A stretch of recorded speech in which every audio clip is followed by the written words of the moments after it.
মনে আছে সিরিয়ার সেই 3 বছরের ছেলেটির কথা? বোমায় ক্ষতবিক্ষত শরীর নিয়ে মরে যাবার আগে সে বলেছিল, আমি ঈশ্বরকে সব বলে দেব। সে হয়তো ঈশ্বরকে সব বলে দিয়েছে, হয়তো বলে দিয়েছে আমাদের পৈশাচিকতার কথা, আমাদের লোভের কথা, আমাদের অসভ্যতার কথা, আমাদের নির্যাতনের কথা।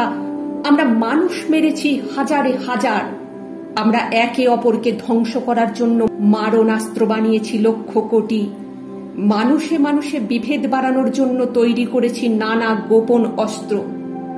সে হয়তো ঈশ্বরকে সব বলে দিয়েছে, সে হয়তো ঈশ্বরকে সব বলে দিয়েছে।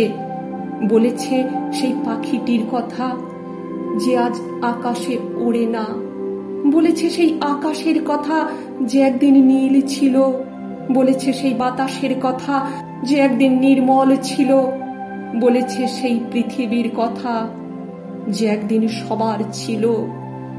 এই সবার পৃথিবীকে আমরা ভাগ করেছি ইচ্ছা মতো, ধর্মের নামে, দেশের নামে, ভাষার নামে মানুষকে দূরে সরিয়েছি। চামড়ার রং দিয়ে, গণতন্ত্রের নাম দিয়ে কেটে টুকরো করেছি আমাদের। সাগর পারে পড়ে থাকা এলান কুর্তি, কাঁটা তারে ঝুলতে থাকা ফেলানি হয়তো সব বলে দিয়েছে ঈশ্বরকে। ঈশ্বর তার পৃথিবী ফেরত চেয়েছেন এবার। তিনি হয়তো শুনেছেন সব অভিযোগ, তিনি হয়তো শুনেছেন প্রকৃতির আর্তনাদ, তিনি হয়তো শুনেছেন সেই পাখিটির কান্না। একদিন হয়তো সব ঠিক হবে, কিন্তু আমরা কি সত্যিই মানুষ হব? আমি ঈশ্বরকে সব বলে দেব।